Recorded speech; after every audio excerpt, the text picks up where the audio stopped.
tonight is just have fellowship, eat together, love, share, Laughter.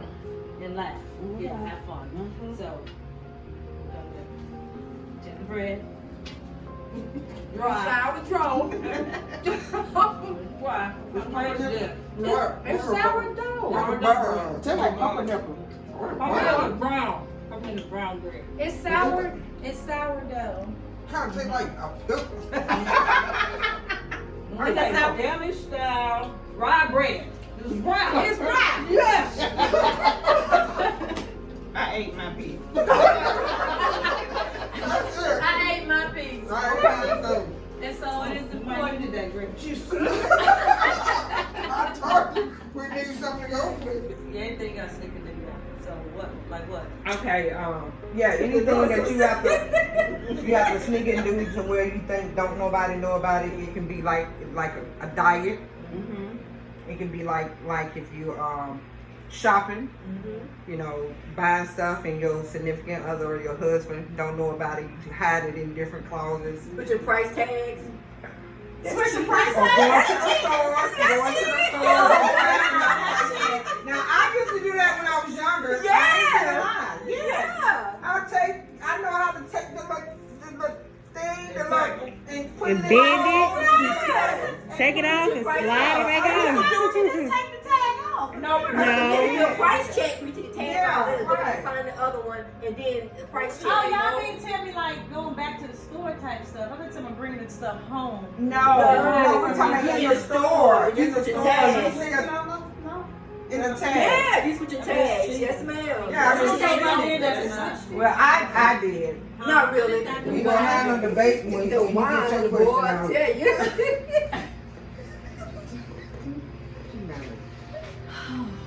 Uh-oh, what you getting at?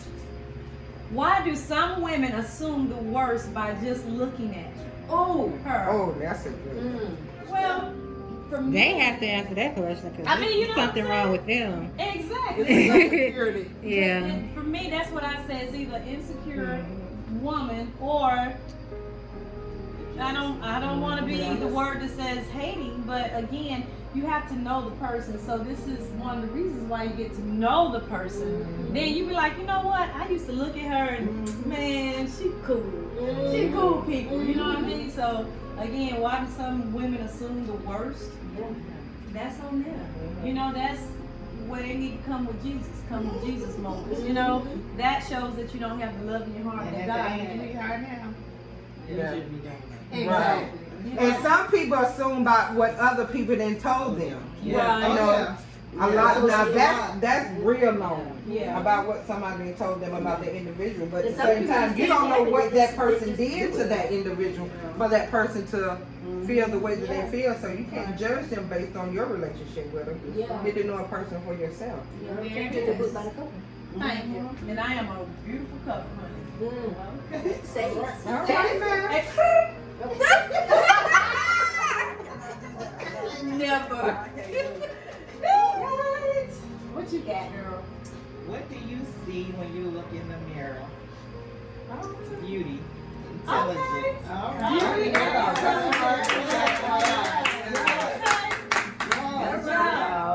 right. It's breast Cancer Month, and this is what brought us here together tonight, celebrating Charlene's 25 years. Yeah. Yes. So, when you hear the words breast cancer, what comes to mind? Anyone? I'm scared. Yeah. Yeah, you're scared. Definitely. At first, when I heard the word breast cancer, it was death. Exactly. That scared me to dickens, and that was a thing that changed my entire world. It made me look at life different. It made me be more aware of what I was putting in my body. It made me understand how to grow up, because I was just living life and being happy and just doing me until God said, hold up, boo. Now I done gave you warnings all that time, and you still playing these games. Okay, I'm gonna have to hit you real hard now. So he really hit me to the point where I was like, okay, Lord, I hear you. You know what I mean? So that word at that particular moment in '94 meant death, but I knew I had to survive because I wanted to make sure my children was going to be, well, my child at that moment was going to be able to see his mama, and I was going to be able to see him grow up and have his own children. And I see God is so good, yes!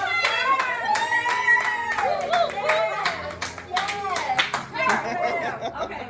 How would you encourage someone who has or have had breast cancer? Although I know people who experienced it, myself, I have not been through the same journey.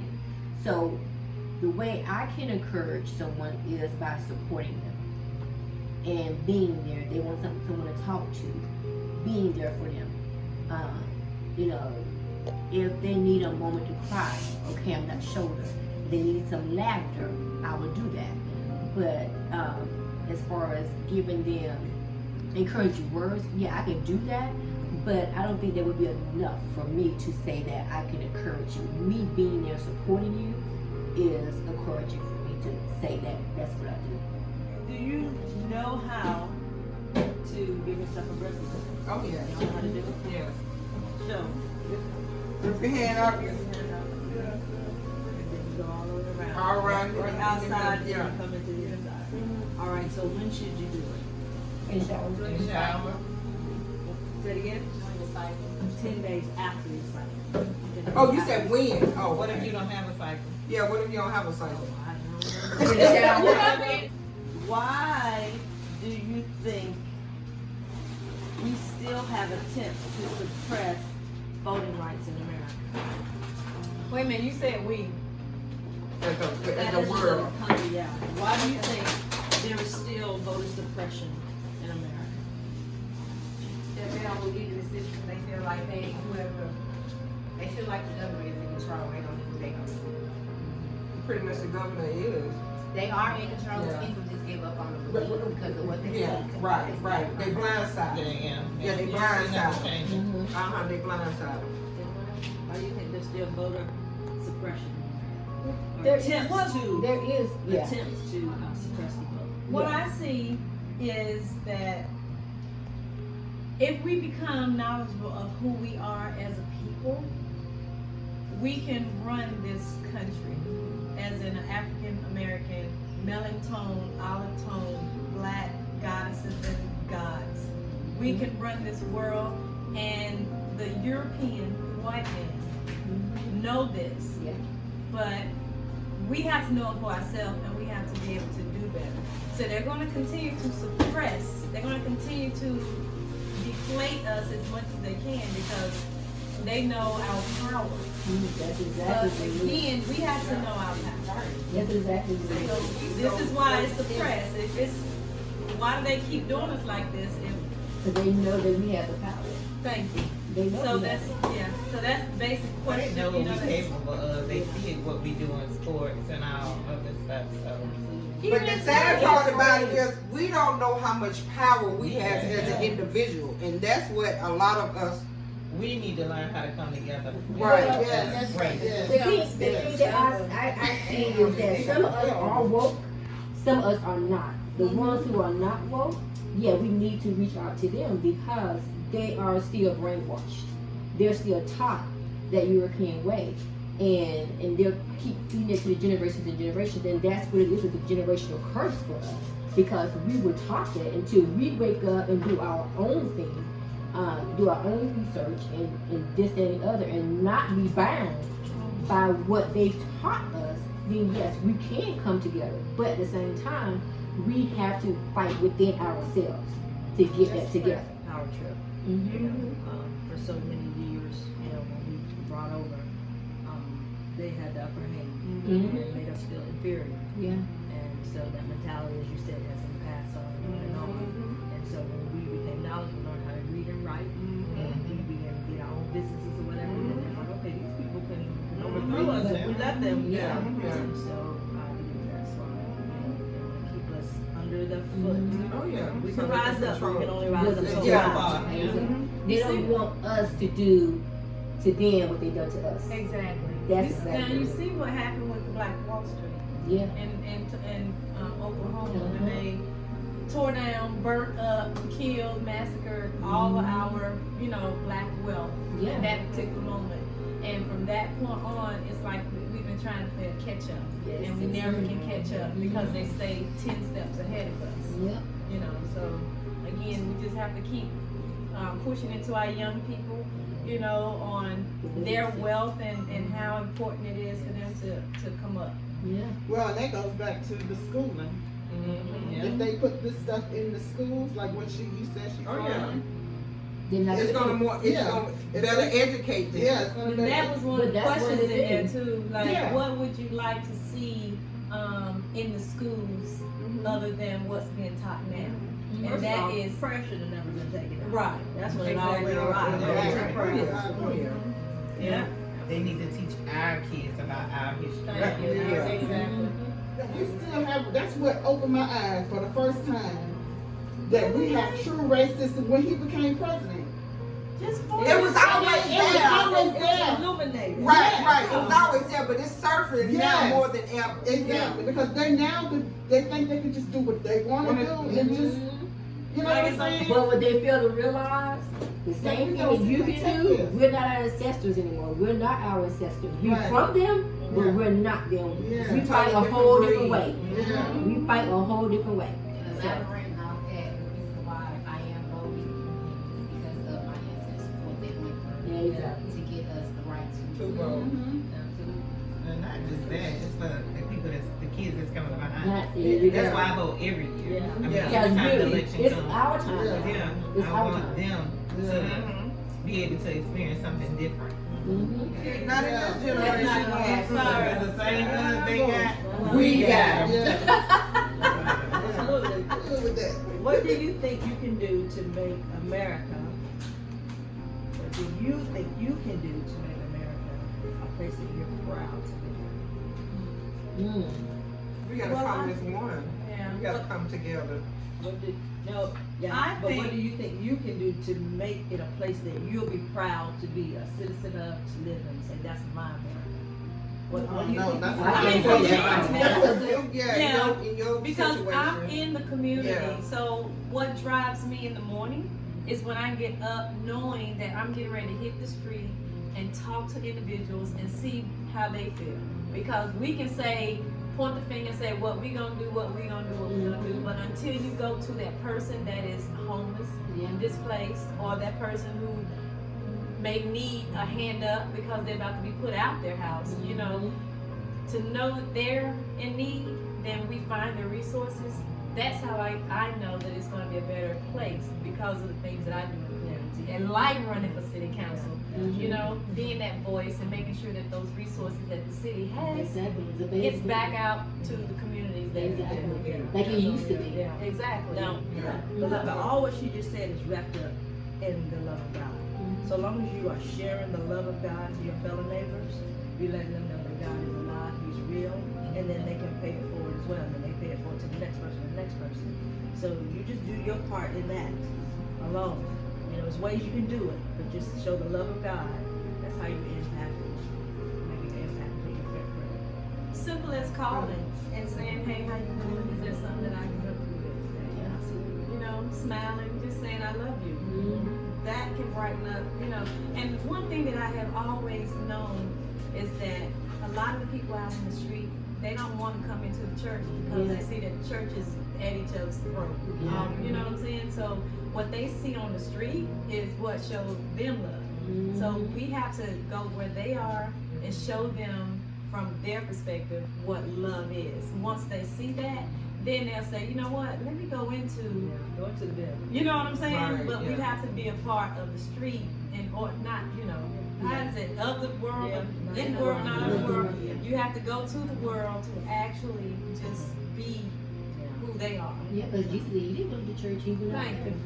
Yeah. And there's a scripture also talks about where Paul said that he had to become weak to draw the weak. Don't mean weak in strength, Yeah. but just on a person's level. Right. Yeah. So a lot of times people don't know, they don't care how much you know until they know how much you care. Right. So you have to first show I can come down to where you are. Don't mean I'm gonna be you or do the things that you do, but I can come down into your situation, understand where you are, relate to you, make you relate to me, and then I bring you up on the come up. You know what I mean? I felt betrayed because I thought, you know, this individual loved me, you know, and I felt, you know, I thought maybe that, you know, he would never do anything to hurt me, harm me, you know, put me in danger. And then, you know, when it happened the first time, it was more like of a shock. Like, oh my God. And I pretty much got to the point to where I blamed myself for him putting his hand on me, because I said I shouldn't have did this or I shouldn't have did that. But then all along, I think I was accepting his behavior and not really knowing that this was actually this individual. So when it happened the second time, which my kids was around, my kids was young, and I felt like that, you know, the same way Tonka did. I said, you know, I didn't want my daughter to grow up and think that it was right for a man to put his hand on her, and vice versa, my son to put his hand on a female. So I said, now it ain't gonna be too many times he gonna put his hand on me, you know, because I ain't no little chump now, you know. Hey, so the second time he did it, of course, I retaliated and did something I shouldn't have did. And I'm looking at it like, dang, I was defending myself, but hey, I the one went to jail. He didn't go to jail, I went to jail. So, you know, when I went to jail, of course, that was a part of remorse that like, dang, I shouldn't have did this. Not thinking that this man that whooped my butt, thought my jawbone was broke and all this, but, you know, and I knew then, when I went to jail, I knew then, without a shadow of a doubt, it was going to be the last time, and I knew what I had to do to get out of it. And that's what I did. I removed myself from it. I never felt betrayed because, you know, the love you can still be coming from somebody who you're with, married or not. That can still, but I never felt that feeling.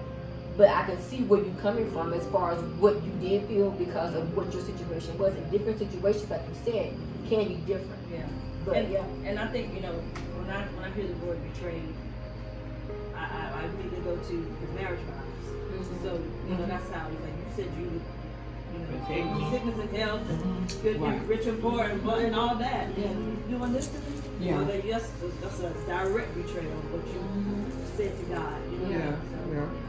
But it depends on the age, yeah. people's mentality of the age. They won't think like that when they're younger. I mean, us as grown women, we think that way. yeah. But I was like, this nigga crazy. That's just the bottom line.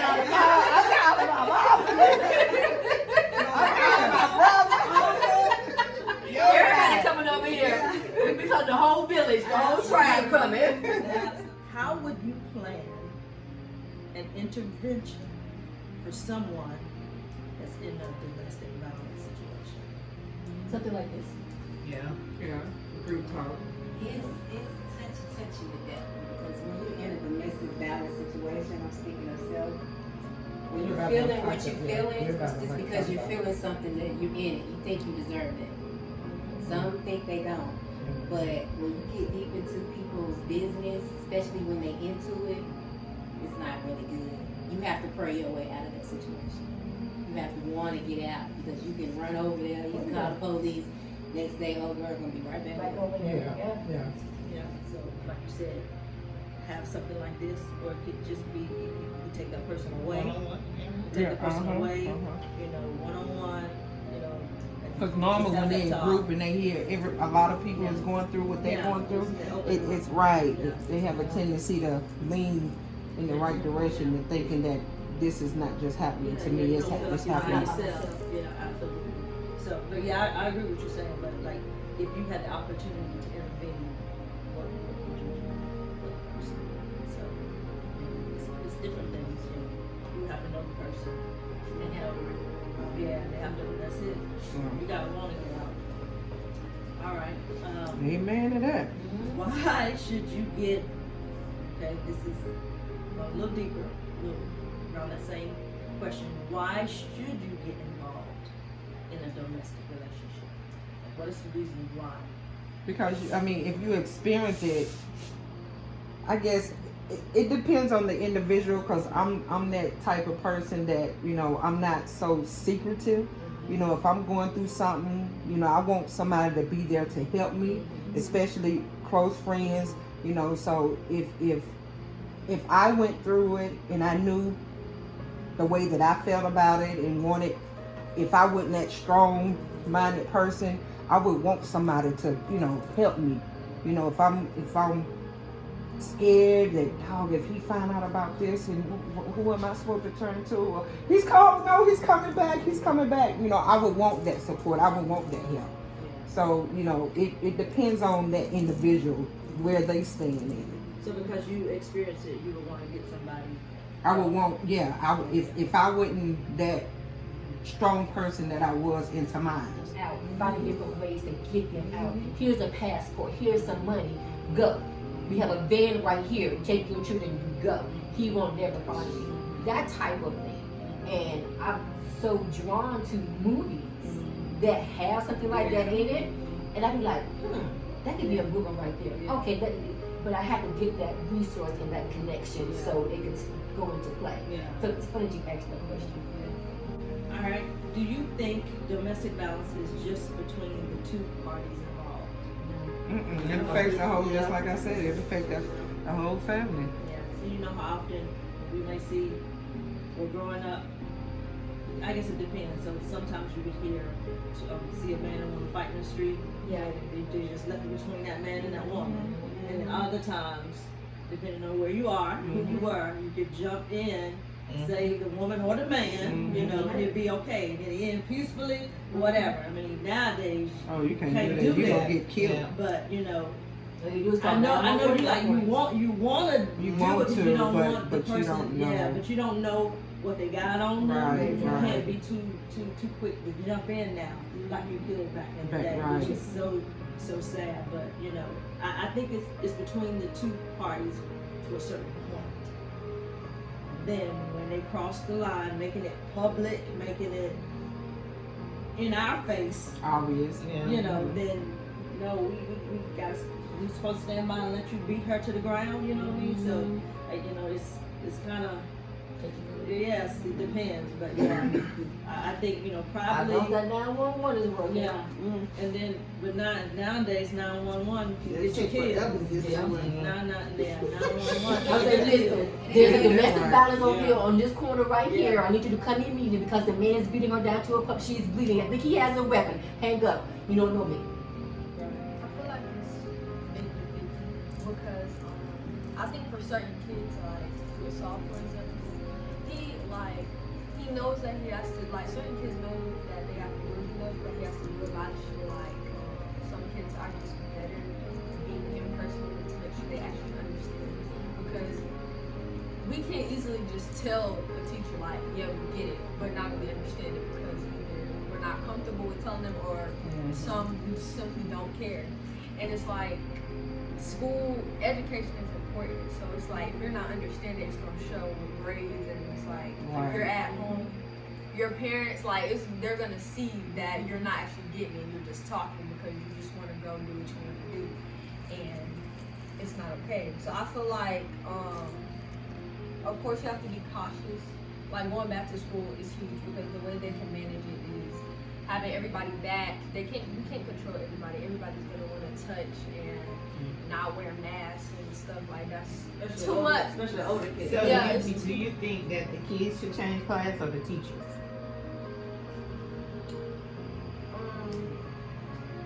That's a good one. Well, I think So the that's what teachers. them. I think the That's them. teachers. Teachers should. Yes. That's what the kids. I think Because it'll. it's gonna Because be if hard the to. teacher, yeah, It's gonna be hard to maintain, especially in high school. Like when they Oh, go to them school, kids, they're yeah. gonna jump on top of each other because they haven't seen each other. Yeah. But you gotta be like, we can't. It's gonna be hard to manage because what's those people call the walks the hallway? Monitors or Yeah. BMs or It's whatever they not- are. it's They not only have enough they at only all. have so many per school. Yeah. You know, and it's like 100 kids to one of them. And they can't Yeah. control that. Then you So- go into the bathroom, you gotta have somebody to go to the bathroom bathroom with with you. them, make sure And they they. don't have enough of the men and women to do that. So it's gonna be Manpower. hard to Yeah. manage these kids. So there are, their teachers are the teachers with the elementary, the teachers are changing class because, like you said, the kids. It'd be best if the kids just stay in the classroom. That's less contact. The teachers come in from different, whatever. Is that what they're talking about doing with CMS? Well, with the elementary. Yeah. Like my two kids are fortunate to be in sports. So when you play sports for a school, you have to keep your grades up to a certain average. Mine right now above average because they're getting that tutoring. So they go to the school 3-4 times a week, and the coaches have one-on-one tutoring there for them with a team, maybe 5 in a class. Better, and that's it. Like, I feel like the kids should do more, like put in more effort, but I also feel like the teachers should actually teach and actually try to help. Like for those who really need to be in person to understand, I feel like they should have a way to have those who actually need it. Yeah. Like, I understand you want everybody to be back, so you know everybody understands something. But like if you know the students that get it and that they're good, you can see it within their grades and how they participate on the online and stuff. You can see that, but if you see that some are lacking, those are the ones that you really need to talk to. Focus on. Talk to the board about getting those ones to come in because it's a lot of them, but you can separate. It's easier that you just have everybody come back. And it's like, no, the ones that need it is the ones that need the you're focus. right. The parents get involved because my husband, he works 24 hours a day being a teacher, and because he calls parents when he'll call somebody's name and they won't even answer. That means they're not there. They gone. Yeah, right. And I told him, I said, you need to start calling roll at the end of class. And if they don't answer, Then you absent. then you're absent. Yeah. And then he calls parents, and some parents give this excuse of my internet don't work, you know what I'm saying? You know your kids need that education. If the parents are not at home and these kids are not online like they're supposed to be, who it falls on? It's not gonna fall on the child. It's gonna fall on the parent. Right? It's gonna fall on the parent. Parents need to get more involved. Involved and right. Truancy. If your child missed too many days of school, He'll come to they'll your house. come. Yeah, they'll come. Well, they and fellowship, and so and just for the next generation as well too. So this was great to share, to know everyone's story, to know getting to know you more. Yeah, we are almost 50 years old, and yes. So Almost. we know the different levels that we went through. Yeah, we grew up together. We went to church together. We did this and we did that. We did our dirt and we grew up. But we have those stories, and it's great to know that we have evolved. It is great to know that our mindset has changed, and we know what's best at this point. So at being here again is just really a lot of overwhelming feelings for me right now because, like I said, I'm not a talker, I'm an action person. So I like to do this and that and the other. I won't talk too much. Even when we be in church, y'all never saw me talk. Y'all would see me in church. You'd see me at the end, hey, bye. But I was never a talker. So in a group like this, yeah, it's a lot. Listening to what y'all been through, what you're going through, and how to come through. So I really appreciate you